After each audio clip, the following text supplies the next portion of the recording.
Bonjour à tous. Cette fois, j'aimerais quand même évoquer deux choses différentes. La première, c'est que nous sommes face à un gouvernement qui méprise ouvertement la démocratie. Exemple, une loi sur le pass sanitaire est rejetée l'après-midi par l'Assemblée nationale, avec notamment un vote étonnant du MoDem qui vote contre le gouvernement.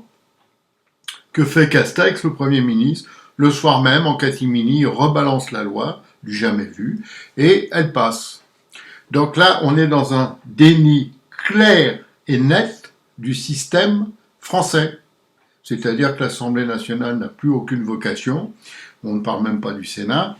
Nous sommes dans un système aujourd'hui où le gouvernement décide, selon son bon vouloir, qu'est-ce qu'on va faire ou pas faire.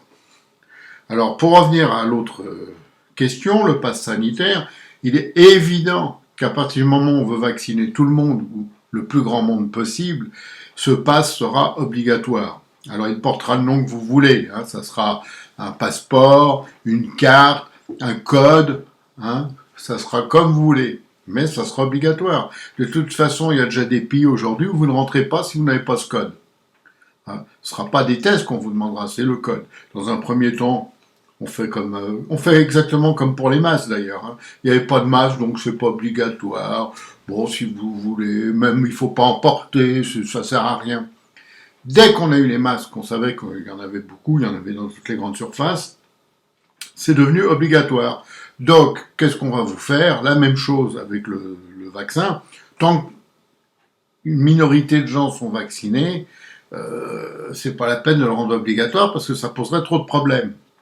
Mais on en reparle dans 2 mois. Parce que dans 2 mois, là, vous aurez une majorité de gens visiblement vaccinés. Et là, franchement, il sera obligatoire. Et c'est normal, c'est logique, c'est la logique même de ce gouvernement. Qui d'abord tâtonne, fait n'importe quoi, navigue à vue, c'est-à-dire n'a aucun cap. Hein, il n'y a aucun cap. Hein. Quand il nous parle de cap, le président, là, c'est de la rigolade parce qu'il n'en a pas. C'est vraiment n'importe quoi en fonction des événements. Et le but, c'est quoi? C'est d'asservir les gens, que comme ça, on va être tranquille. Deuxième point important, celui que j'avais soulevé il y a quelques mois, en disant que de toute façon, il y aurait un grand gagnant de la sortie de crise de santé, non pas sanitaire, qui est le mot inapproprié. Donc cette crise de santé aurait un gagnant, ça serait forcément le président, puisque c'est lui qui décide du moment où il n'y aura plus le couvre-feu, où il n'y aura plus le confinement, où il n'y aura plus ceci, cela, où tout le monde pourra rouvrir.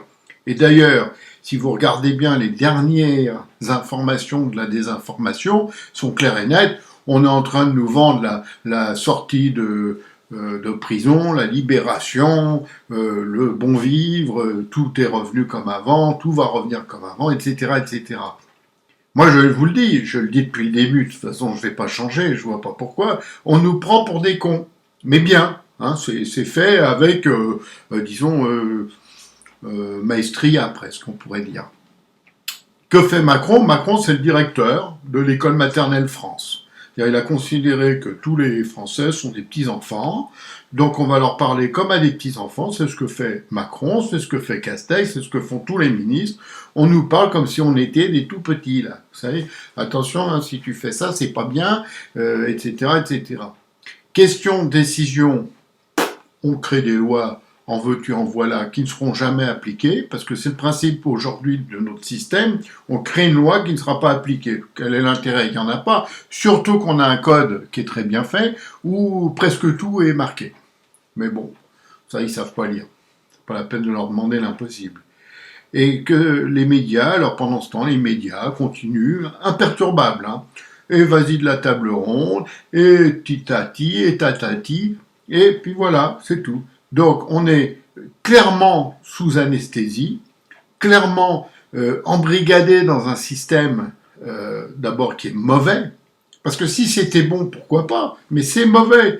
Vous voyez bien que économiquement le pays va s'écrouler, c'est une question de temps maintenant, parce que là tout a été masqué par le Covid, hein, c'est le cas de le dire, parce qu'on parle de masque, ça a été masqué par le Covid, mais la sortie de crise là, on va voir ce qui se passe. Et ce qui se passe, ça ne va pas être très beau. Hein.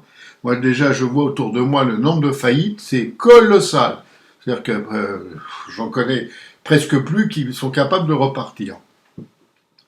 Donc, ce gouvernement, pour moi, il est inapte, incompétent, et il fait de la propagande. On assiste actuellement juste à une chose, c'est le président en place qui est devenu le candidat président pour la prochaine élection. Et c'est tout. Il n'y a plus rien. Le reste, on s'en fout. Tout va mal, on s'en fout. L'insécurité n'a jamais été aussi forte en France. Il faut le savoir. Jamais été aussi forte. Et c'est partout. Parce que il y a quelques années, on parlait de ça dans certains endroits où il faisait bon vivre ensemble, hein, le bien vivre ensemble, là, etc. C'était des endroits dangereux, il se passait des choses pas claires, il y avait de la drogue, il y avait et tout. Mais bon, on n'en était pas encore à attaquer systématiquement les forces de police. Maintenant, c'est partout. Les policiers se font attaquer partout. L'insécurité totale. Vous ne pouvez plus sortir sans risquer quelque chose. Et que fait le gouvernement? Ah, en cas de besoin, il donne une légion d'honneur, il fait une petite commémoration, il se rend sur place, vite fait, bien fait, tac tac, on court, tac tac tac, et rien n'est fait. Parlez autour de vous, vous devez connaître des policiers, des gendarmes, des gens comme ça, ils vont vous le dire. Rien, il n'y a rien. C'est le néant. Alors la lutte antiterroriste, là, on rigole aussi parce que rien n'est fait non plus. Hein. C'est pas parce qu'on fait des grands rapports, qu'on fiche des gens avec des lettres, S ou je sais pas quoi, et ça sert à rien, puisqu'on ne fait rien. Le truc est simple, on ne fait rien. C'est un pays où tout se casse la gueule et où on ne fait rien. Et puis les gens, ils sont là, béats, assoupis, endormis, ils sont devant la télé qui leur débite toute la journée la même chose. Alors le soir, évidemment, ça rentre comme ça. Hein. Et d'ailleurs, je me suis aperçu que si vous donnez une information qui n'est pas passée à la télé, elle n'existe pas. C'est clair, c'est net. Peu importe l'information, hein, même si elle est vraie à 100%, on s'en fout, elle n'existe pas, la télé ne l'a pas dit. Voilà où on en est dans ce pays. Et comment voulez-vous que ça aille mieux, hein, avec un miracle, peut-être, je ne sais pas. Un miracle, vous savez, c'est un peu comme ceux qui attendent le Messie, c'est un miracle. Bon. Là, actuellement, je ne vois pas de miracle en vue.